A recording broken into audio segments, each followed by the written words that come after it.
How about your friends in school, Oliver? Like, do they think about this? Do they talk about like the crisis? Secondary one, everyone has a phone, and climate change makes the news about every day. So of course they know about it, but whether they take action about it, that's the real question. Like, they are in the don't know, don't care stage. Yeah. So how do we make people care? Because we just need to emphasize that it's their generation. They will be the ones living in this climate-stricken world. So if they really want that, then yeah. But if they don't, then do something about it.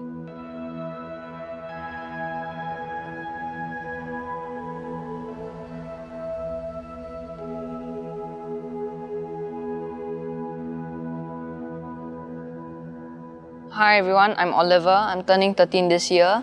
I participate in events relating to climate change to raise awareness. My name is Julia. I'm a visual artist with a research-based practice. I specifically look at the marine environment of Singapore for the past few years, especially the intertidal zones and the outlying islands. Hi, I'm Lisa. I'm a mother. My son is involved in climate crisis advocacy. I'm here to explore art in relation to the climate crisis.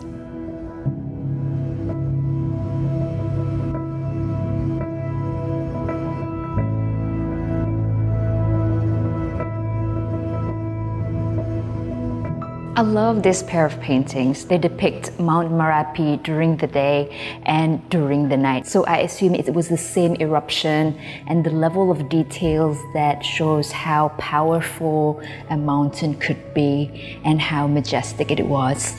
For me, the colors speak to me. It's passionate, it's red against black, it's all that glory and all that energy. I like how it looks very uninteresting in the daytime, but at the nighttime it looks so beautiful. And it looks like the end of the world, but at the same time there's hope, because from the lava actually contrasts the darkness. I would say that represents like hope to me. What's amazing is that it was made in the 1800s and the colors are still so fresh. But I feel that both are very important documentation of the eruption, which is significant for Java and Indonesia.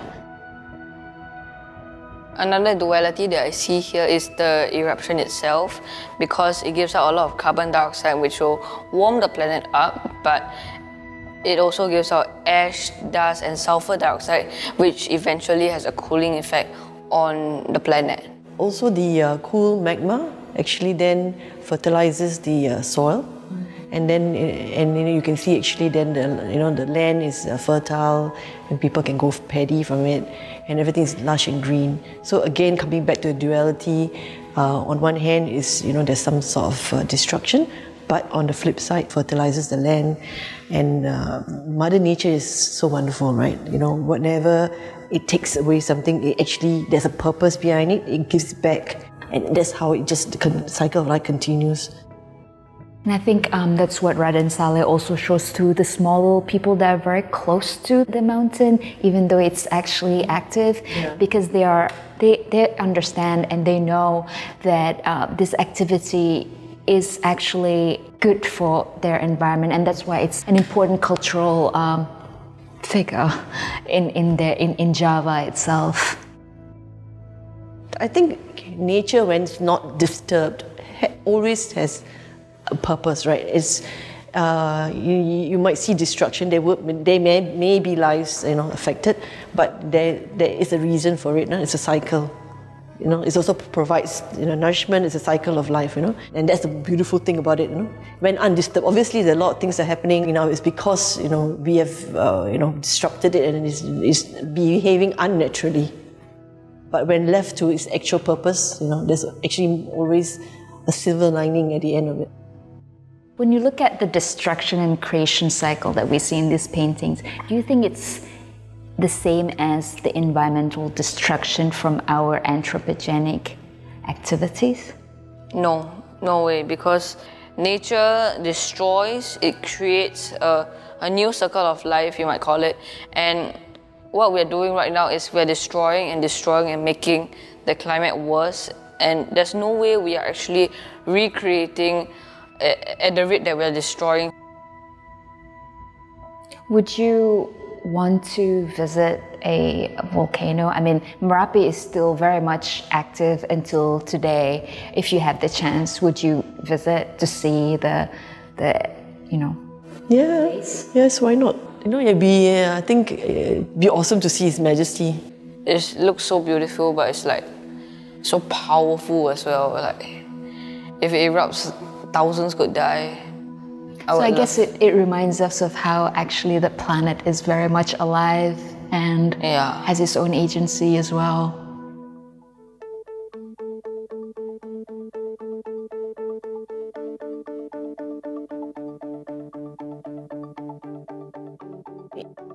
Although it's busy, it's chaos, it's difficult to take it all in at one go and try to decipher it.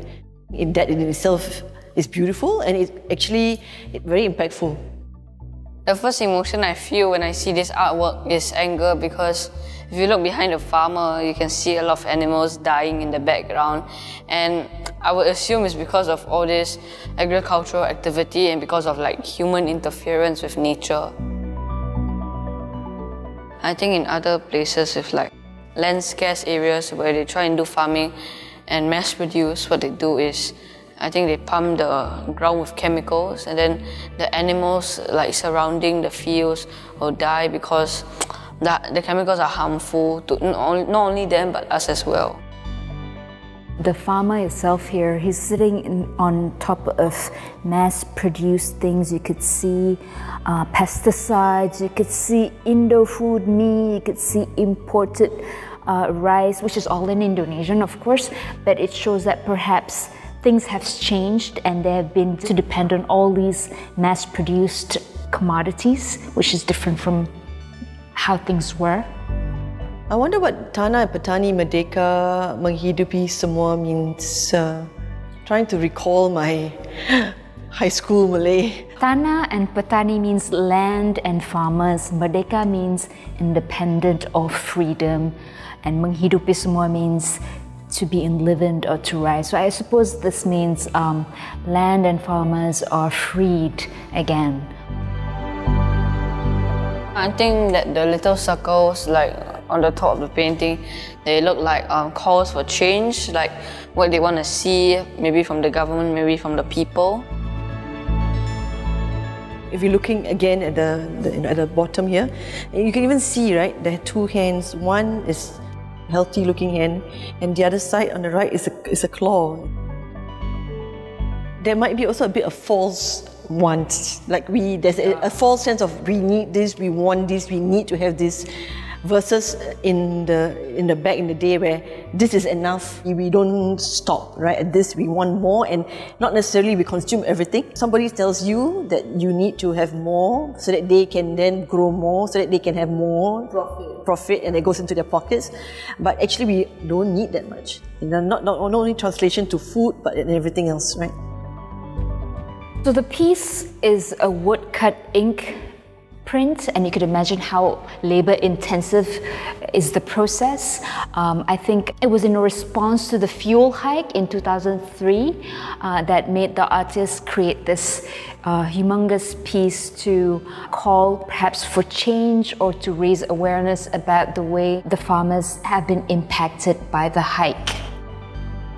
Raising fuel is just an easy fix for something, and actually without realizing that at the end of the day, people like farmers, people whose life depends on fuel, these are all affected just because you increase the price. Big corporations actually do not necessarily feel it at all, because they just pass down the cost down. Actually, it trickles down.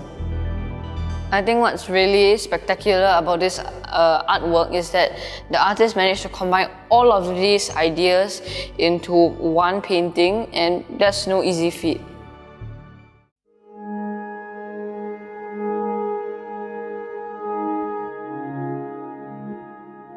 Oh, I like this one, but oh, look at that. What do you think of that? I think it looks like they're building Stonehenge. What do you think is that thing in the middle there? Is that a... Maybe train tracks. Looks like they're building something through the forest and disturbing their natural habitat.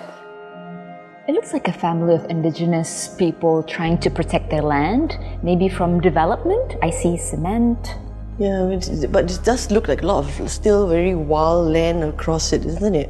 Yeah. Yeah, perhaps it's their sacred land for agriculture. I see like a mother and a child fighting too. When I first, looked at it, it's just really raw feeling. I just see anxiousness. I see a bit of sadness. I see worry for people that especially the three men. And this is my land. This is all that we know. This is how we've been.